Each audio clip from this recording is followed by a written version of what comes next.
The tower stood alone on the edge of the village, where the road narrowed into a footpath and the hedges grew too tall for children to see over. It was not tall by architectural standards, but it loomed, a lean stone figure shaped more by time than intention. The color of its bricks had faded to the tone of bone left too long in the open. No one could remember when it was built. It had no doors, no windows, no access. Just 4 thick walls tapering upwards into a bell-shaped cap. And within it, a bell.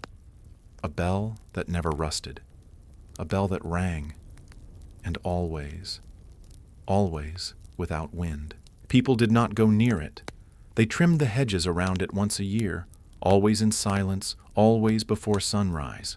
The grass near its base grew wild, yet never encroached on the stone. Birds did not perch on its ledges. Even the insects swarmed elsewhere.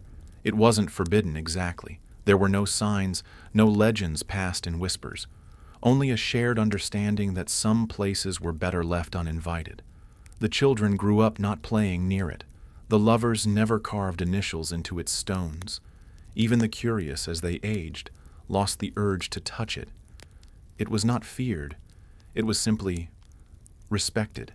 The first time you heard it, you thought it was a coincidence. A sound caught in the folds of weather, or the sway of a tree's branch brushing too close to something metallic. But it came again. Not every day, not every week, but often enough to become a pattern. Always once, always clear, always alone. It echoed, not across the village, but within it, as if it passed through the walls rather than around them. You began to associate it with absence. You would hear the ring, and hours later news would arrive. Someone had passed. Quietly, at home, in their sleep, or far away on a trip, or in a hospital bed. The bell rang first, then the silence, then the name. Over time, no one questioned it. The doctor didn't. The priest didn't. The postman once joked nervously about its advanced notice, but his laughter withered in his throat when the mail he delivered that same afternoon was addressed to a widow. A neighbor moved in from another town, and when she asked about the sound, the street turned quiet. No one warned her. No one needed to. 3 weeks later, she heard it herself. The bell. A single toll that made the window panes hum. She closed her book and waited. Her father's name came through the phone an hour later. People stopped tracking it. There was no use. It didn't predict anything in a useful way. It didn't stop anything. It didn't even offer closure. It just announced what had already slipped beyond. Some said it was compassionate, this little mercy of knowing. Others said it was cruel. But everyone listened, even when they tried not to, even when they turned the radio louder or left the house entirely. The sound came. Through the floorboards, through the water pipes, through the dreams, and always without wind. It became a custom, in the quietest sense of the word, to pause when the bell rang. Conversations would stop mid-sentence, spoons frozen mid-air, garden shears halted mid-snip. There was no drama to it, just a shared pause, as if everyone in the village had been holding their breath without knowing and suddenly remembered to exhale. Some would glance toward the direction of the tower, though it could not be seen from most homes. Others would look down, at their hands, or at the floor, or at nothing in particular. No one ever said, "Who was it this time?" not out loud. But the question hung, always, just behind the eyes. There was no pattern to the timing. It could happen at dawn, or dusk, or the dull gray hours in between. It rang regardless of season. Rain did not silence it. Snow did not muffle it. In the summer, it rang so cleanly you could hear the leaves still for a breath. In winter, the sound carried warmer than it had any right to. It was never rushed, never urgent. Just one long note, struck from somewhere no hand had touched. And always it landed softly, like a voice announcing itself not to the living but to the space they would leave behind. The children eventually learned not to ask. They noticed the grown-ups didn't say anything after the bell, and so they, too, stayed quiet. Some tried to guess who it might be, based on who had seemed tired lately, or who hadn't been seen walking to the market. But guessing began to feel wrong, like tempting something unseen. So they stopped. Instead, they drew closer to their parents' chairs. They picked up their toys more slowly. They waited to be told if the name belonged to someone they knew. Most of the time, it did. The village record keeper, an old man with watery eyes and impeccable handwriting, once tried to compare the dates. He had kept logs of deaths for decades, long before the bell was ever mentioned aloud. He did not believe in omens or portents, but he did believe in ink and margins and the reliability of time. So he flipped through pages of loss and matched them with what he remembered of each ring. Not all deaths had a bell, only some, and only just before. It wasn't about proximity. People who died far away had heard it too. Nor was it about importance. Farmers and bakers, widows and newborns. No hierarchy, no favoritism, only timing. After several months of study, he came to one conclusion. The bell only rang when the death was peaceful, when the person left quietly, as if they had packed everything neatly before stepping out. Those taken suddenly, violently, or with pain, there was no sound. As though the bell could not bear to mark what was not gentle. Or perhaps it could not see it at all. The old man closed his ledger and never mentioned his findings, but he began quietly to hope for a ring on the day he would leave. No one spoke of this theory, though some felt it without being told. They began to see the bell as a kindness, a final nod, a sound that, for all its mystery, told them someone had crossed with grace. It didn't ease the grief, it didn't dry the tears, but it framed the loss in something round and resonant, like the bell itself, and that was enough for most. Not every village has a ritual, but this one had begun to act as though it did.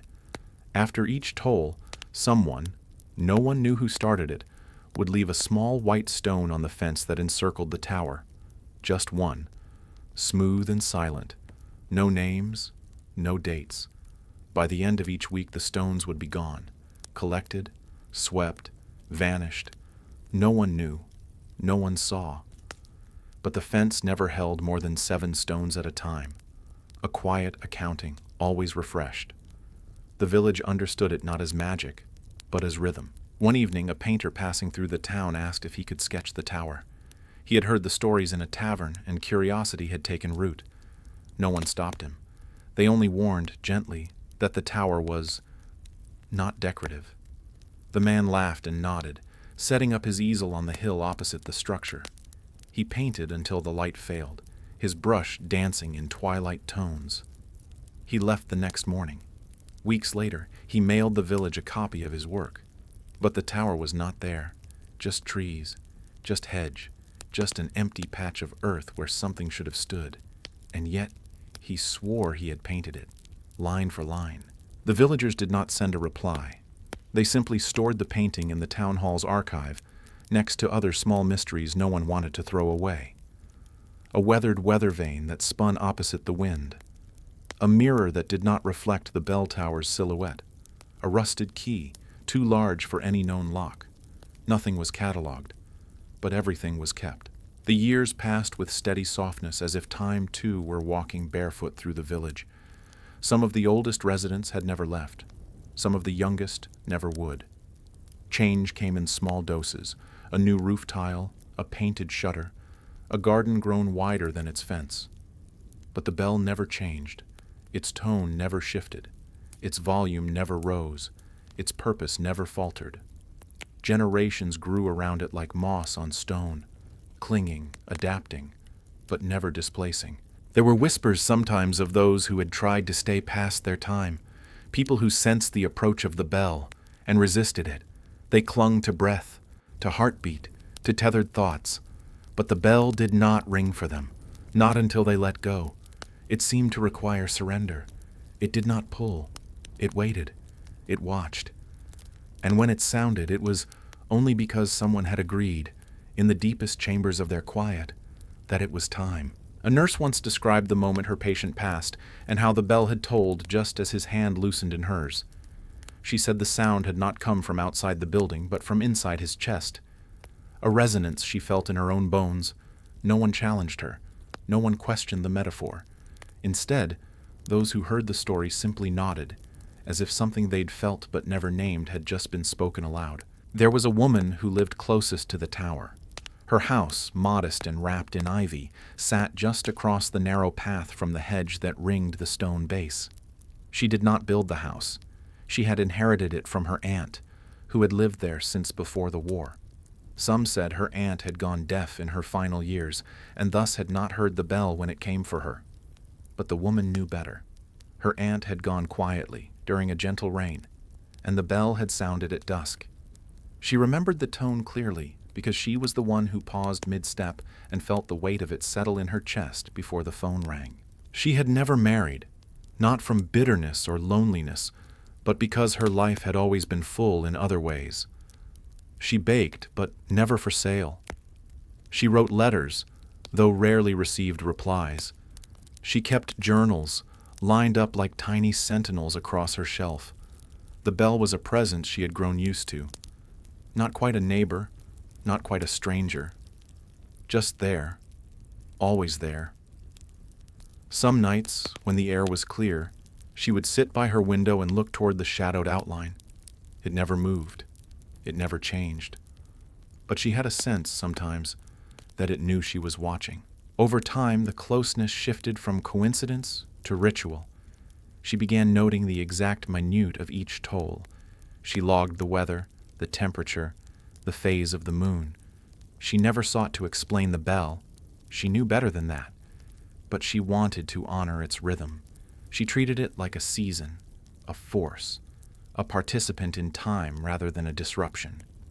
In her notebooks, she wrote not just about the bell, but about the space around it, the way the wind stilled moments before, the way birds fell silent, the way her own breath slowed. These were things no one else seemed to notice, or perhaps things they simply chose not to mention. She never tried to share her notes, not because she was secretive, but because she sensed that putting them into the world would somehow make them less true. They were not facts. They were not theories. They were moments. And moments, she believed, belonged to those who were present for them. When she turned the final page of one journal, she would quietly begin another. No ceremony, no title, just blank paper, waiting for the next toll to arrive. She did not fear the sound, not even as she grew older, and her fingers began to curl and her knees stiffened in the cold. If anything, she welcomed the idea that one day, when the time was right, she might hear it again, not from her window, but from within, like a sound returning home. Years passed in her house across from the tower, and with them the woman's habits deepened into something quieter than routine, something almost sacred. She no longer needed clocks. She rose with the light, not with alarms. Her meals had no schedule, only instinct. The village moved around her, slow and predictable, and she observed it all with a stillness that seemed not born of fatigue but of understanding. There was a way she folded cloth, a way she placed cups back on shelves, a way she swept dust without urgency, as if everything she did was in conversation with time, not in defiance of it. Children from the village sometimes wandered near her fence, curious but cautious. They never crossed into her garden, though it was lush and full of flowers they had never seen elsewhere. There was something about the way the vines grew over the posts, as if protecting rather than inviting. Birds came, but not in flocks, just one at a time.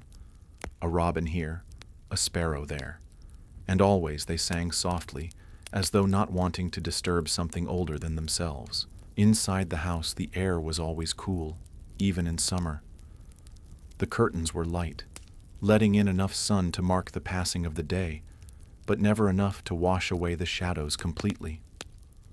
On her writing table, the woman kept a single candle, half-burned, unlit for years. It had been given to her by her aunt, with no explanation, and she had never dared to strike a match to it. Somehow, she knew it was not meant for light. It was meant for presence, a quiet witness, like the bell. When the tolls came, she still marked them, though less with ink and more with memory. She no longer needed to write down the temperature or the hour. Instead, she closed her eyes, placed a hand over her chest, and let the sound move through her like breath. She imagined sometimes that the bell was not just marking the end of a life, but sending a note out into the invisible, the way a lighthouse casts light not to draw ships in, but to tell the sea where the land still waits. Autumn evening, as the leaves rusted on their branches and the air carried a sharpness that hinted of frost. The woman woke from a nap in her chair to a silence deeper than usual. It was not the kind of silence that follows sleep, but the kind that arrives before something important. She sat very still, watching the last of the day fade behind her garden. The tower, as always, stood unmoving, but the stillness pressed harder than usual. It settled in her bones. It wrapped around her spine. She listened for the bell, but none came. And yet, something had changed. It was not disappointment, nor fear, just a difference, a shift, like the wind changing direction in a room with no open windows. She stood, carefully, and moved through her home as if checking that it was still hers. The floorboards held, the walls remained, but the sense of belonging felt rearranged. She did not panic. She did not cry. She simply paused in each room, touched a corner, ran her fingers along the edge of a frame, as if reintroducing herself to the spaces she had known all her life. That night, the sky clouded over. No stars, no moon, only the faint outline of the tower, barely visible through the branches. She did not light a lamp. She sat by the window and waited, not for a sound, but for an answer she did not yet have the words to ask. In the weeks that followed, the woman's movements became slower, not from illness, but from attentiveness. She noticed the texture of air between her fingertips. She noticed the way dust moved in sunbeams. She noticed the bell had not rung in 13 days, then 14, then 20, the longest silence in years. The village remained unaware, or perhaps pretended to be, but she counted each morning, each dusk, each moment that passed without the sound. She began to dream again, vivid dreams, filled with landscapes she had never walked and people she had never met. But in every dream there was a sound just beyond hearing. Not a bell, not exactly, but a resonance, a hum, like a memory trying to return but losing its shape on the way. She awoke from these dreams not with fear, but with a strange fullness in her chest, as if something had brushed past her during sleep and left part of itself behind. She resumed writing in her journals. But now, the words came differently. Not observations, not data, just thoughts, fragments, sentences that began but did not end. She no longer read what she had written. It wasn't for reading, it was for releasing, as if each page were a note dropped into a well, meant to be absorbed by something unseen, not echoed back. She no longer glanced at the tower. She simply knew when it was there, and in a way she began to feel as though it had drawn closer. Not physically, not by distance, but in presence, as if the air between her and it had become more transparent, or thinner, as if something was coming closer, not to take her, but to stand with her, quietly, in preparation. On the 29th day without the bell, the village market was unusually busy. The baker had returned from his trip to the city. The carpenter's youngest had taken her first steps. People laughed, exchanged loaves, haggled over apples, and all the while, the tower stood quiet. The woman watched from her window, not with detachment, but with a kind of reverence. It felt to her like witnessing the world breathe before a long exhale. She stepped outside for the first time in weeks. The wind was sharp. The path beneath her feet had grown uneven, the hedges taller. Her legs ached, but she moved without hesitation. Each step felt like a question being answered. She didn't walk to the tower. She didn't need to. She only stood beneath its presence, unseen beyond the hedge, and closed her eyes. There was no sound, but her heart did something it hadn't done in years. It slowed, then steadied, then became silent for just a moment, as if waiting for something ancient to speak. When she opened her eyes, the wind had stilled, the trees had quieted, and somewhere, deep inside her, she felt something let go. She returned home slowly. not because she was tired, but because she understood that the return was part of the journey. In the hallway, the candle on her desk had tilted, just slightly, though no draft had touched it. She didn't move it back. Instead, she sat, folded her hands in her lap, and waited. That night, the bell rang. Not once, but twice. A sound so soft, so precise, that it felt like the air itself had been etched. The first toll came with the moon at its peak. The second followed, no louder, no quicker, just paired. Not an echo, a companion. The village froze. Doors opened. Lights flickered. Dogs did not bark. No one moved, yet everyone knew. Something had changed. The old laws, one bell, one name, had bent, not broken, just widened. The woman, across from the tower, sat motionless. The sound had passed through her like light through stained glass, changing shape but not intensity. She knew without knowing how that the second bell had not been a mistake. It had been for her, but not because she was leaving, because she had been chosen to hear it, to witness what came next. She did not sleep that night. She did not write. She simply watched the dark, her reflection barely visible in the window, and waited for the silence to tell her what the sound had meant. Somewhere far away, someone passed peacefully in their sleep. The first bell was for them. The second, no one could say, not even her. But from that night on, every toll of the bell carried something extra, a faint resonance beneath the main note, a memory of that second sound, folded quietly inside the first, and she was the only one who ever heard it. After the night of the second bell, the village returned to its quiet rhythm, though something invisible had shifted beneath the surface. The people carried on with their days, tending to gardens, mending fences, exchanging soft greetings at the bakery, but in their silences there was now a trace of listening. It wasn't fear that had settled in, nor awe, just a soft, persistent curiosity, like hearing a word in a foreign language and wondering if you've always known it without realizing. No one mentioned the double toll, not openly. Yet when the next bell rang weeks later, just once as always, there was a fleeting moment when everyone seemed to hold their breath longer than usual, waiting for something else to follow. The woman, meanwhile, moved through her home with a new kind of slowness, not the delay of aging, but the grace of someone adjusting to a different gravity. The sound of that second toll had not faded from her. It lingered, humming gently beneath her thoughts, like a thread woven too deep to pull. She did not speak of it, even in her journals. Words felt too narrow. Instead, she tended to the small rituals that had anchored her life.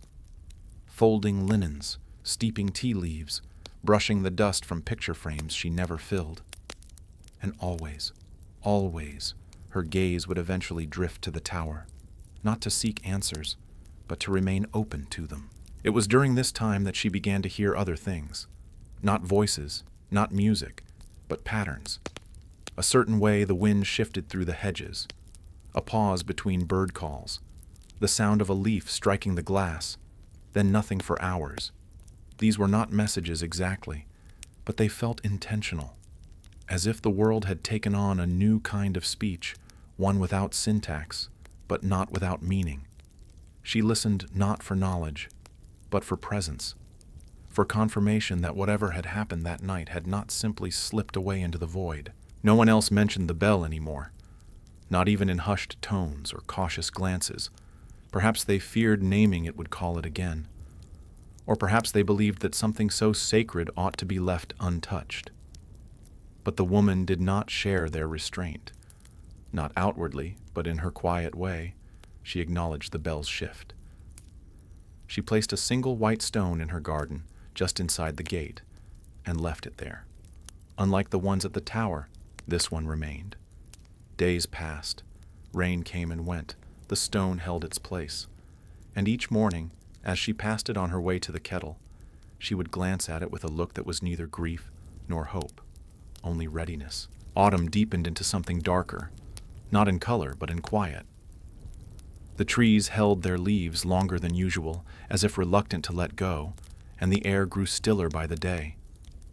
People began lighting fires earlier, drawing curtains sooner, walking home before the light dipped too far below the hills. But the woman across from the tower stayed awake later than ever. She lit no fire, drew no curtain, and walked less but looked more. She spent hours by her window, watching the dark take shape in the spaces between objects, watching the bell tower disappear not with distance, but with familiarity. She knew it so well by now. It felt almost invisible. The dreams came more vividly during this season, always quiet, always unmarked by plot. In one, she stood in a field where bells hung from invisible strings, gently swaying though the air was still. In another, she held a book with no words, only pages that hummed beneath her fingers, as though the story had chosen not to be told aloud. She did not wake startled. Instead, she rose each morning with the sense that something had visited, not intrusively, but respectfully. These dreams did not unsettle her.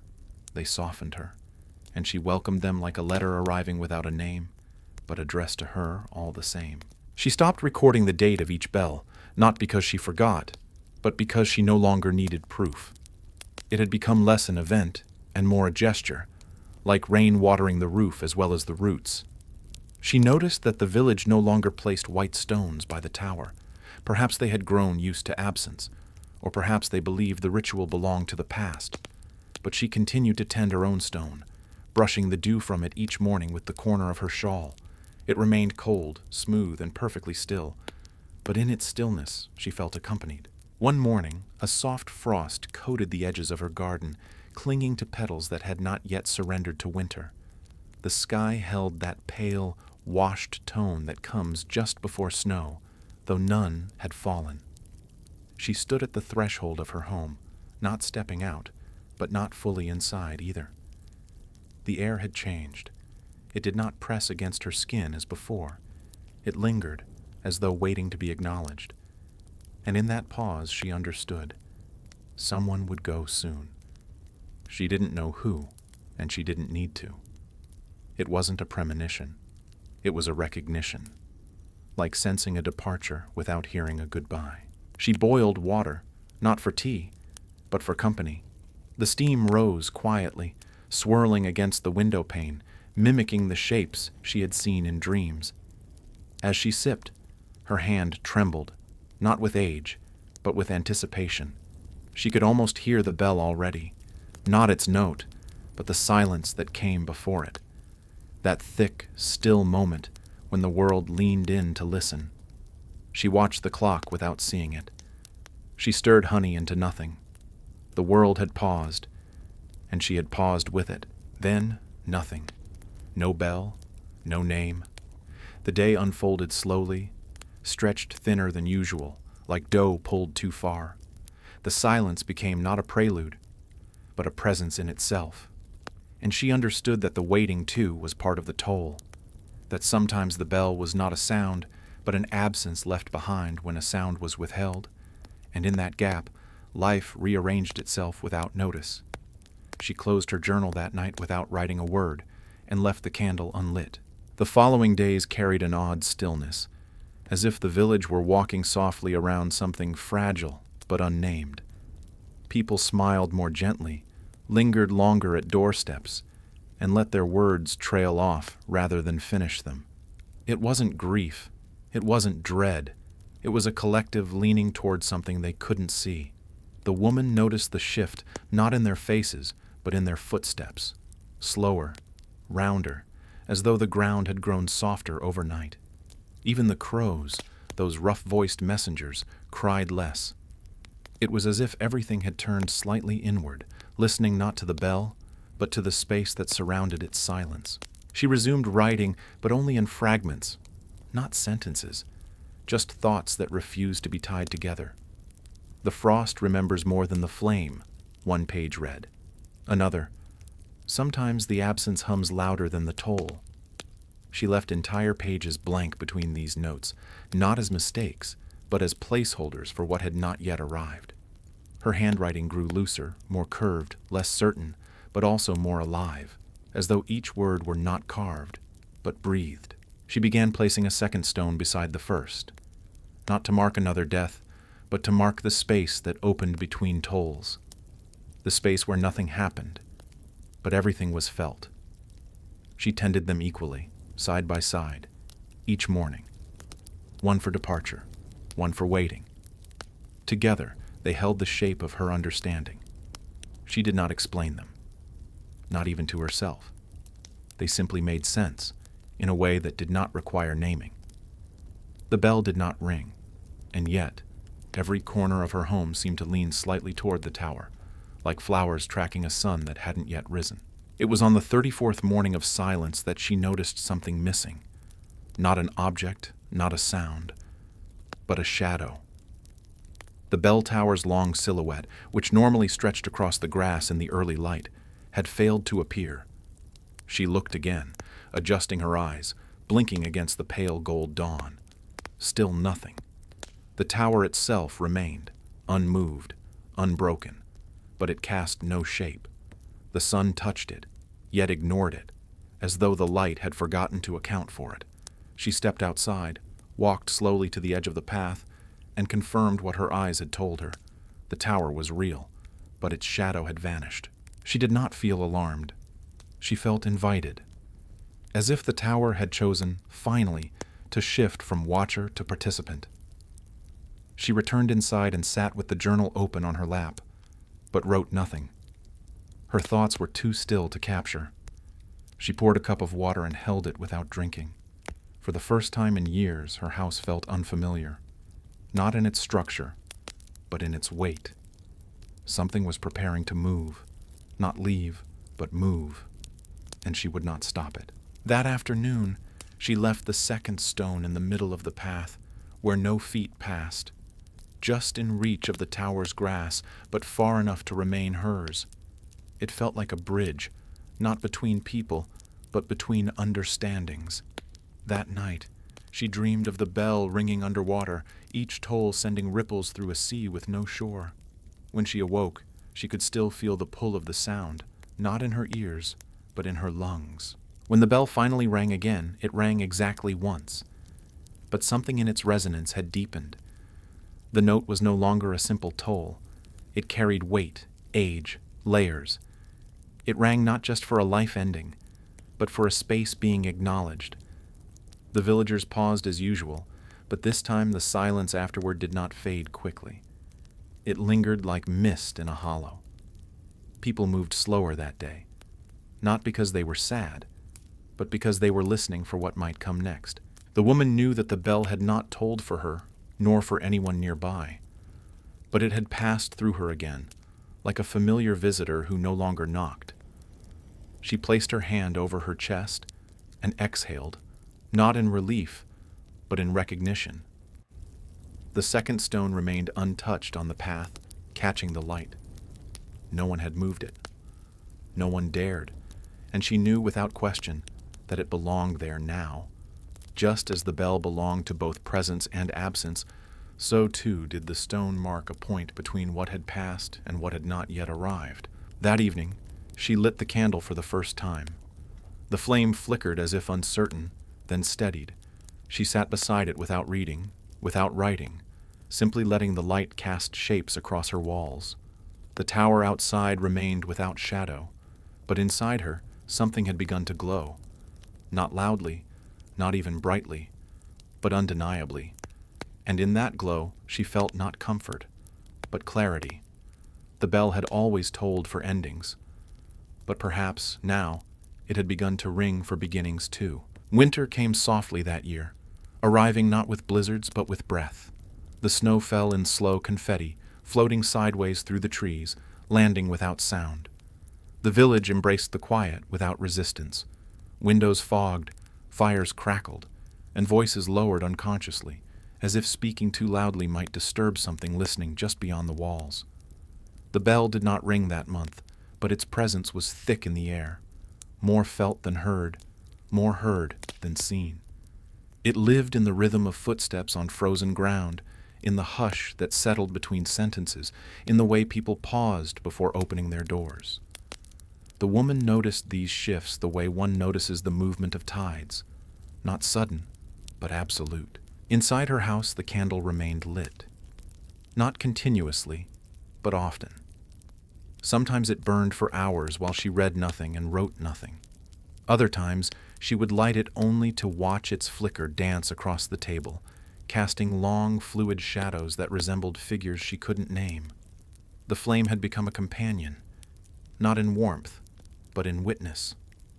It asked for nothing. It answered nothing. It simply stayed, burning at its own pace, as though time within its wick moved differently than hers, and perhaps it did. Perhaps. The bell tower, even in snow, remained untouched by frost. Icicles formed on nearby branches, but not on its eaves. The snow layered evenly across the village, but not on its cap. It was as though the tower resisted season, or was immune to it. Or perhaps it existed at the edge of weather, as it did with sound and meaning. The woman did not question this. She merely watched from her window, as white accumulated around it, but never on it. The stone beneath it remained bare, like a memory that cannot be covered, no matter how gently the world tries. She began placing a third stone, not every day, and not on a schedule. Just when the feeling came, an ache that was neither sadness nor joy, but something in between. She laid the third stone near the candle, indoors, on a small dish meant once for sugar. It was smaller than the others, smoother, like it had been held for generations. She did not mark it, did not name it, but she understood what it represented. It was not for those who had gone, nor for the waiting. It was for the ones who remained, with silence in their mouths and echoes in their steps. Outside, the village moved as it always had, but beneath each ordinary act, shoveling snow, pouring soup, closing shutters, there was a shared unspoken knowledge. The bell was not gone. It was growing quieter, yes, but only because it was listening more closely, and when it rang again, they would not just hear it, they would feel it from the inside out. Snowfall became a rhythm, not an event. Each morning the world appeared rewoven, soft edges where hard lines had been. The village moved slowly through these blanketed days, and the woman's house became quieter still, not from emptiness, but from attunement. She no longer filled her time with tasks. She let things sit unfinished, a book half read, a kettle left warm but untouched, a scarf mid-row in her knitting basket. It wasn't forgetfulness. It was a kind of listening, as if the silence that had grown around her was not absence, but preparation. And what it prepared for was not tragic nor beautiful, just inevitable. On the 32nd morning of uninterrupted snowfall, she woke before light and sat by the candle without lighting it. She watched its unburnt wick and wondered if it knew it had already fulfilled its purpose. Outside, the tower loomed in its usual stillness, unchanged by storm or shadow. But that morning, she noticed something new, not in its form, but in her perception.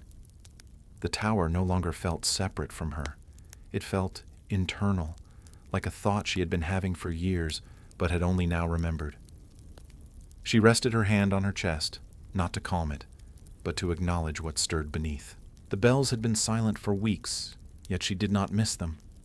She understood now that the toll was not the message, only the mark. The real message was everything that happened in the silence after. The long breath of the world relearning its shape.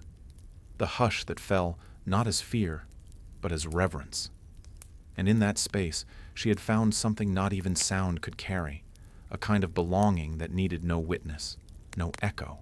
On the 42nd day, a fog rolled into the village so thick it erased distance. Houses blurred into one another. Footsteps became disembodied sounds.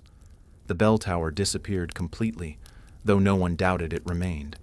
Visibility shrank, but the sense of presence intensified. People spoke less, moved less, even thought less. It was as if the world had been wrapped in a blanket, not for warmth, but for stillness. The woman opened her window and let the fog drift inside, not to challenge it, but to greet it. The cold curled around her fingers, touched her cheek, and left nothing behind but clarity. That day, she did not write, but she arranged her stones differently. The one on the garden path was moved beside the one in the dish. The third, the original, remained in its spot near the gate. She did not know why she did this. It was not symbolic. It was intuitive, as if the arrangement of these objects helped clarify something her heart already knew. She sat near them as if they were instruments that might play something wordless if she stayed quiet long enough. In the fog, even the birds did not sing, and yet she felt more connected than ever, not to the village, not even to herself, but to the space between things. The way the fog held the house and the tower and the trees in equal measure, the way nothing cast a shadow, and yet everything still existed. In this soft suspension, she sensed that the bell might ring again, not as a warning nor a farewell, but as a confirmation that even in disappearance, there was continuation. The fog lingered for 4 days, lifting not with the sun, but with the wind. When it finally dispersed, the village emerged unchanged, but subtly new. People blinked more often, as if surprised by light. The sky looked too large. The fields looked too open. The woman, standing at her doorway, inhaled deeply, not to fill her lungs, but to reacquaint herself with air that moved. The bell tower reappeared in full, and with it, the faint outline of its once vanished shadow, now stretching shorter than before. She watched it quietly, and knew without logic that the shadow was not just returning, it was shifting. Inside, she found herself walking through the house more often, not to reach things, but to feel the rooms again. Her steps were lighter, her breath steadier. It was not renewal, but recognition. She opened the windows for longer stretches, letting the cold in without resistance. The candle had melted halfway, and she no longer tracked how long it had burned. She only lit it when the house felt too still, or when something in her chest asked for a small, steady flame. The bell rang 3 days later. Only once. But the sound landed differently. It did not echo.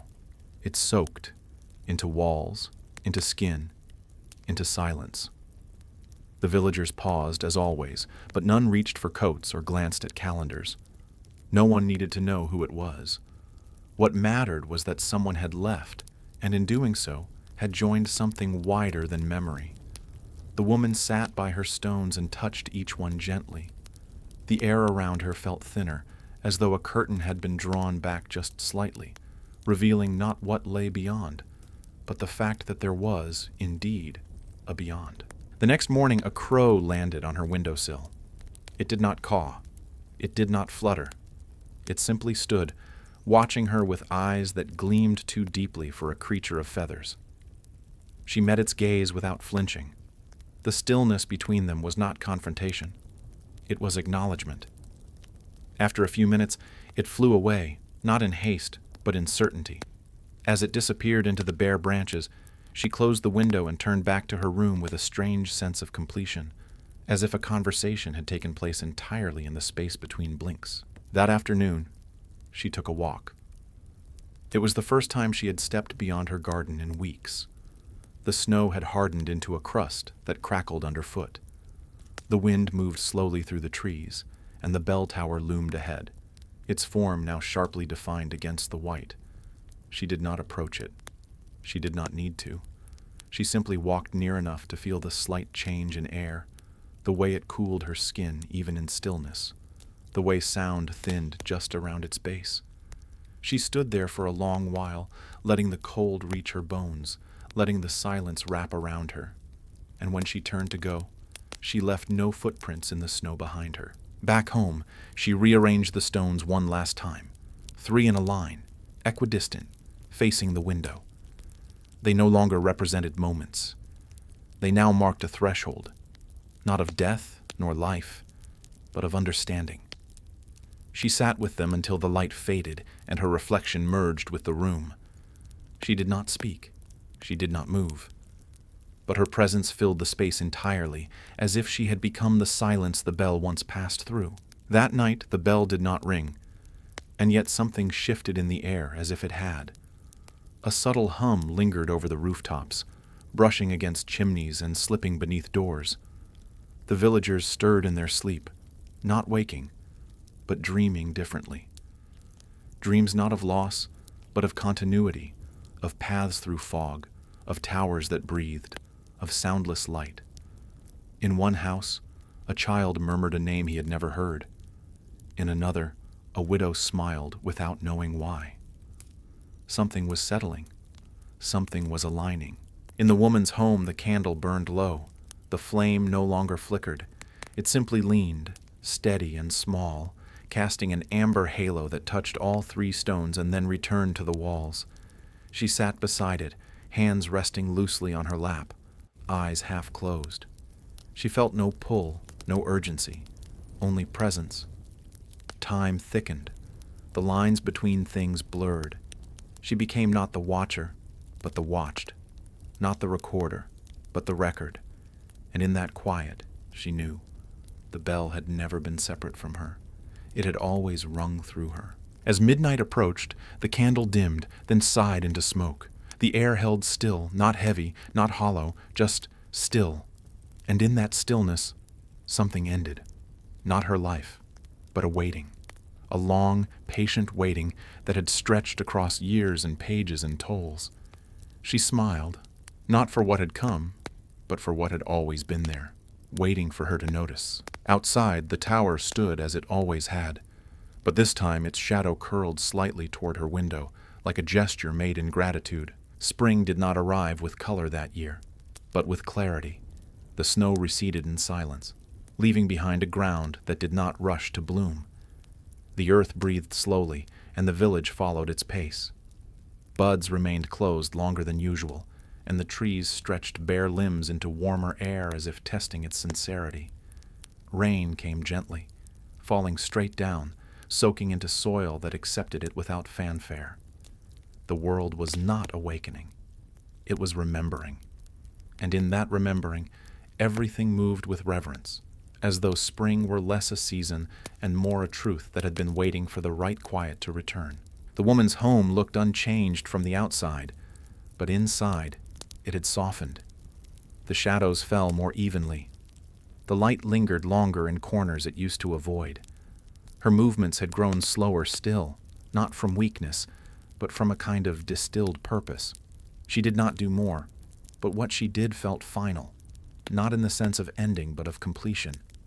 When she poured water, she watched each ripple. When she folded cloth, she smoothed every edge. It was as if every small gesture was being recorded by something beyond her, not in judgment, but in gratitude. The stones remained where she had placed them. 3 silent companions, unchanging in form, yet slowly gathering meaning. She no longer dusted them. She no longer adjusted their positions. They had become fixtures, not of ritual, but of knowing. When she passed them, she felt neither nostalgia nor grief, only alignment. The house felt less like a shelter now, and more like an echo chamber, each sound, each breath, each stillness resonating in ways that did not begin or end within its walls. The bell had not rung in over a month, and yet the air carried its memory with increasing density. The sound, though absent, felt closer, not looming, not waiting, just residing, like something no longer needing to announce itself. The woman felt this not as pressure, but as presence. She carried it within her as one might carry a melody long after the music ends, not in fragments, but in full. Every step, every pause, every glance toward the tower became part of a composition too wide for paper, too quiet for speech. Outside, the tower stood unchanged. But now, even the birds that once avoided it had begun to perch along its edges. Not many, and not for long, but enough to suggest that something had settled, that perhaps the tower too had shifted, not in shape, but in its invitation. It no longer loomed. It simply stood, part of the landscape the way silence is part of a song, unnoticed until missing, undeniable once felt. The villagers began noticing small things they hadn't before, not signs, not omens, but repetitions. A certain bird that landed on the same branch each morning, a neighbor passing at the same minute each day, a pot that boiled just as the rain began. These moments went unspoken, but not unrecognized. There was a shared awareness now, a slow, collective nod to something not entirely understood but deeply accepted. Life had taken on the quality of ritual without the burden of intention. The ordinary became meaningful not because it was rare, but because it repeated. The woman, too, noticed. She noticed how the morning light now bent differently through the east window, how the tea cooled more slowly in her favorite cup, how her breath seemed to arrive in pairs. An inhale and exhale so perfectly matched it felt orchestrated. She no longer lit the candle each night. Some evenings, she simply sat with it unlit, trusting that its presence alone was enough. Her house had become not a place of waiting, but a vessel of listening. And what she listened to was not the world, but what remained when the world went quiet. One afternoon, she stepped outside and placed her palm against the old oak near the edge of her garden. The bark was cold, dry, familiar. But beneath it, she felt warmth, a pulse, not of the tree but of something through it. The earth hummed gently beneath her feet, and she stood very still, unsure whether she was hearing or being heard. It didn't matter. The moment passed, but its residue lingered in her skin like a memory the body refused to forget. She returned inside and left the door slightly ajar. Rain fell for 3 days without pause, turning the roads to soft mirrors and the rooftops to whispering drums. The village contracted inwards, windows shut, fires lit, movements gentle. The woman's house remained quiet, her days undisturbed. She watched the water collect along the edges of the path, watched it pool around the base of the fence, and noticed how it never seemed to touch the stones. They remained dry, untouched by splash or spill, as if the rain had learned where not to fall. She did not marvel. She simply acknowledged it with a quiet glance and a slower blink. During this stretch of rain, she began to dream again, this time not in symbols, but in echoes. She dreamed of sitting in a room identical to her own, but slightly older. The wood was darker, the light dimmer, the air heavier. Yet she felt no fear, only recognition. In the dream, she lifted her hand to the table and found it already resting there. Time folded inward.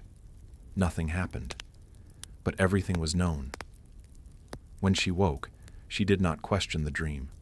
She simply made tea and left the cup untouched on the table, as if for a guest who had already come and gone. The bell remained silent, yet each drop of rain that struck her roof felt like its whisper. The rhythm was irregular but meaningful, like breath during sleep. She listened, not with ears but with skin, with bones, with the spaces between her ribs. And in that listening, she found a peace she hadn't known she'd been missing, a peace not of stillness, but of being part of a rhythm too large to measure. The rain stopped one morning with such suddenness that it felt like waking. The air outside was clearer than it had been in months, carrying the scent of wet stone and opened earth. The village stretched its limbs. People stepped onto porches, blinked into light, and resumed their patterns, though slightly softened. The streets were still wet, but not slippery. The sky held no clouds, but also no sun. Just a wide, forgiving gray. The woman stood at her window for a long while before stepping outside, barefoot, into the damp grass. Each step pressed softly into the earth, and she felt the cool rise through her soles like a greeting. She did not walk far. Just to the edge of her garden, where the third stone sat. She picked it up and held it in her palm, feeling its weight not as burden but as invitation. She turned toward the tower, still visible in the near distance, and nodded once. Not as farewell, but as confirmation. Then she placed the stone down again, this time slightly angled, as though pointing to something not visible. She did not explain the gesture, even to herself. It felt necessary, and that was enough. Back inside, the house felt warmer than usual, not from fire, but from attention. The walls held her gaze longer. The furniture seemed to breathe. Even the silence had texture, like velvet draped over something precious. She sat by the unlit candle and closed her eyes. No thoughts, no questions, only presence. And in that presence, she understood something she had never written, never spoken, never fully grasped, that the bell's purpose had never been to mark endings, but to hold the space that followed. The next evening, just as the last light drained from the horizon, the bell rang again. Once, a single measured tone that passed not through air, but through stillness itself. This time it did not feel like a call or a notice. It felt like a welcome. The woman stood at her window, not in surprise, not in sorrow. She placed her hand against the glass and stayed there as the tone faded, replaced by a quiet even deeper than before. Something in her shifted, not broken, not healed, but released, like a knot gently undone by warmth. She walked through the house slowly, touching each surface with care. The doorknob, the banister, the frame of the mirror. Not to say goodbye, but to acknowledge that everything had seen her, that everything had held her weight, her breath, her silence. She reached the stones and knelt beside them, arranging them into a circle. No pattern, just nearness. She lit the candle and let its glow spill across the floorboards, tracing invisible lines toward corners she hadn't looked at in years. She sat in her chair and waited, not for death, not for closure, but for the next sound. And it came, not from the tower, not from outside, but from within. A memory, not of a moment, but of a realization, that the bell had always rung for the soul, not the body. That what left was not what had lived, but what had always known how to leave. She exhaled and remained still. The night carried her like a tide too gentle to resist. At dawn, the village stirred, sensing a change before understanding it. No news arrived, no names were spoken. But the air moved differently. The light angled into rooms as though trying to find someone who was no longer there. A child asked why the birds were quieter that morning, and a mother replied with a hush instead of words. People carried on, but their footsteps echoed longer than usual. At the end of the lane, the house across from the bell tower sat unchanged. Windows closed, door unlatched, candle burned down to its base. Inside, the room held its silence like a hymn. No one entered. Not yet. But they paused as they passed, not to check, not to intrude, but to acknowledge. The bell had rung. That was enough. What followed belonged not to the living, but to the space they kept alive. The stones remained where they were, still, deliberate, complete. And across the road the tower cast a shadow not toward the village, but toward the house, as though bowing. That night the bell did not ring, nor the next, nor the next. But the silence it left behind had changed. It was no longer the quiet of waiting. It was the quiet of something fulfilled. The villagers slept deeper. The fog returned, but stayed only briefly. The birds sang not louder, but clearer, and though no one said it, all knew. The bell had spoken something final, and something kind. In time, the house would change. A shutter would fall, a vine would climb higher. One day someone else might live there, but the echo would remain, and the bell would remember. Not the sound, but the silence that followed, because in that silence, something had ended, and something had begun. Years passed, but the bell remained. It rang now and then, still only once each time, marking departures so gently that the village no longer froze in response. Instead, they paused, nodded inwardly, and resumed with quieter hands. Children born after the woman's passing never met her, never knew her name, but they learned the sound of the bell the way they learned the smell of rain or the turn of seasons. It was a given, part of the texture of living in that place. When asked about it, elders offered no explanation. They only said, "It always has." And that was enough. The house across from the tower remained empty longer than most expected. No one claimed it. No one sold it. Nature crept in slowly, not as invasion, but as embrace. Ivy reclaimed the fence. Moss softened the threshold. A sparrow made its nest in the crevice between two shutters, and the roof wore time like a gentle shawl. Yet the structure stood firm, as though memory held its beams tighter than nails. No window shattered, no floor buckled. It waited, not for an owner, but for a rhythm. Eventually, a traveler came through the village and stayed. He was not young, but not yet old. He asked few questions, kept to himself, and carried a quiet in his posture that matched the tone of the place. The villagers accepted him in the way that wind accepts a new tree.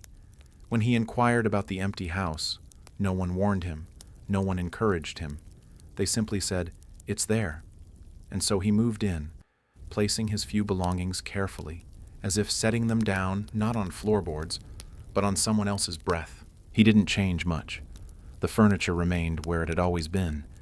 He used the same hooks, the same drawers, the same shallow shelf by the window.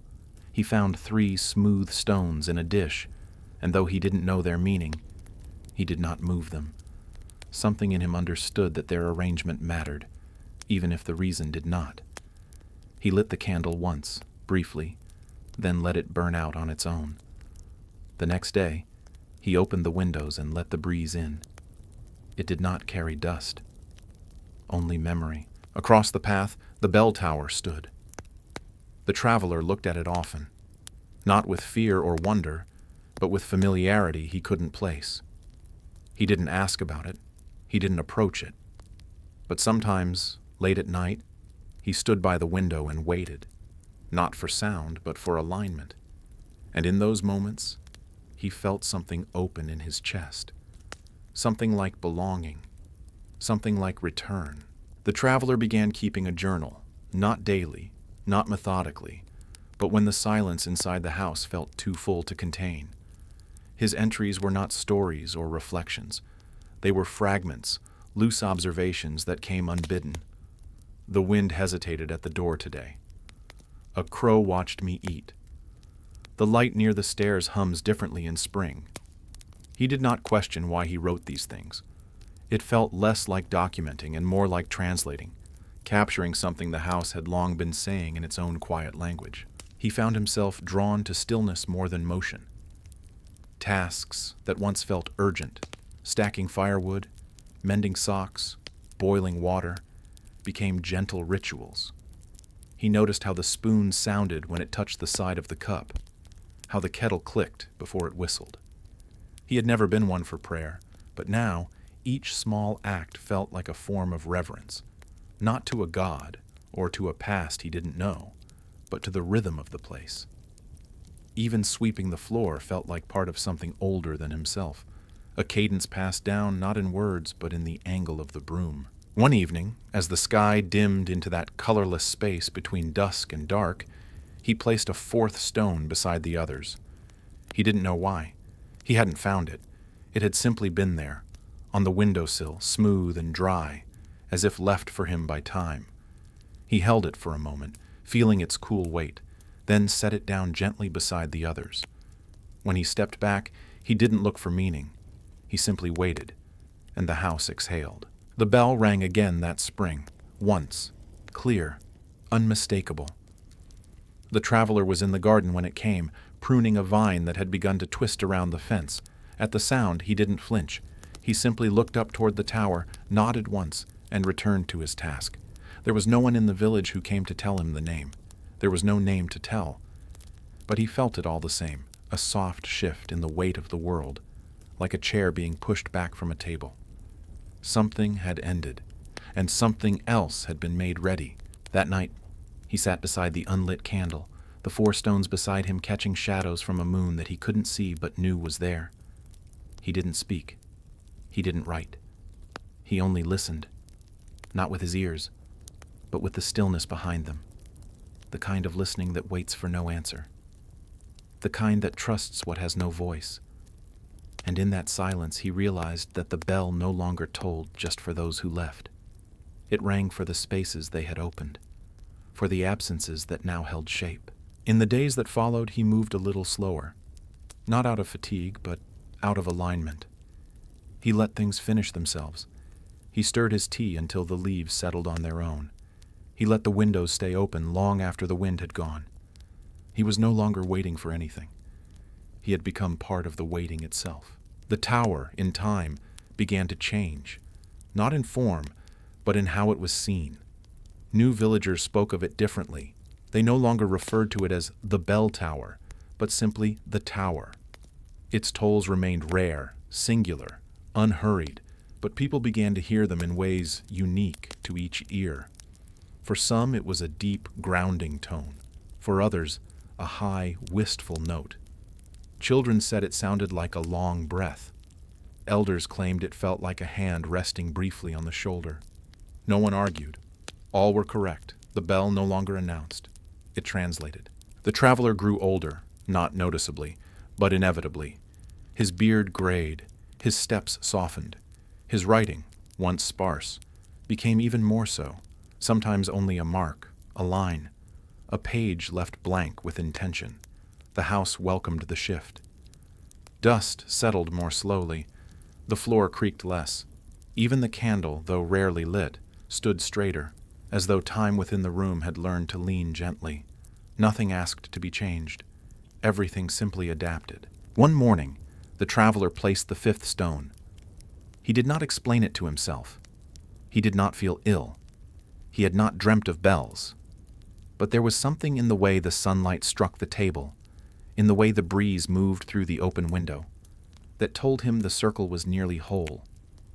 He chose a smooth, dark stone, colder than the others, smaller but dense. He set it beside the rest, and the space between them seemed to breathe. The table held them like memories that had never been spoken but were never forgotten. The final toll came on a night with no wind. The sky was open but cloudless, the stars visible yet somehow distant, as though watching from a place even older than time. The village slept deeply. No child stirred, no dog barked. The traveler lay in his bed, awake but still, eyes tracing the shape of the ceiling in the dark. When the bell rang, he did not move. The sound did not surprise him. It arrived like something he had known was coming. Not today, not tomorrow, but eventually. And now that it was here, it felt less like an ending and more like a sentence finally completed. The toll passed through the house like breath, light, full, certain. The walls absorbed it. The floor held it. The stones on the table seemed to glow in the dark, though no light touched them.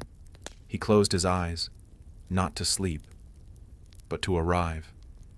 And in the silence that followed, he felt everything he had ever missed return, not in form, but in presence. The air around him hummed softly, not with sound, but with memory. He did not fear the stillness that came. He welcomed it.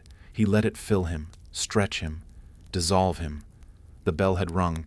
He had heard it. And now it would continue ringing. Not again, not louder, but farther, reaching places the tower itself could never touch, places beyond breath, beyond sound, beyond the names we give to leaving. In the morning, the house was quiet. The window stood open, curtain unmoved, the candle unburnt. The 5 stones sat undisturbed, forming a perfect circle on the wooden table. The villagers said nothing when they passed. They simply bowed their heads, not out of mourning, but in acknowledgement. The bell had spoken, and that was enough. No one entered the house. They knew it would remain untouched for a while. The silence inside was still speaking. And sometimes, silence tells you more than presence ever could. The tower cast its shadow slightly longer that day, bending toward the house with a slowness that felt like breath. Birds perched on its ledges, then flew off quietly, one by one, as if taking something with them. The grass near the fence grew greener, not from rain but from attention. The village resumed gently. Children laughed more softly. Doors closed more carefully.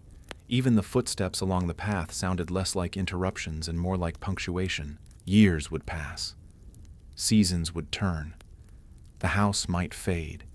The stones might be lost. But the bell would remain, not because it could not fall, but because it had become more than a bell. It had become a witness, a companion, a keeper of the spaces between what is heard and what is understood. And whenever it rang, the world would still, not in fear, but in recognition. Because somewhere, someone would know. A life had ended, and something eternal had stepped into its place. The tower stood, the silence held, and across all the space that sound could not reach, something rang on.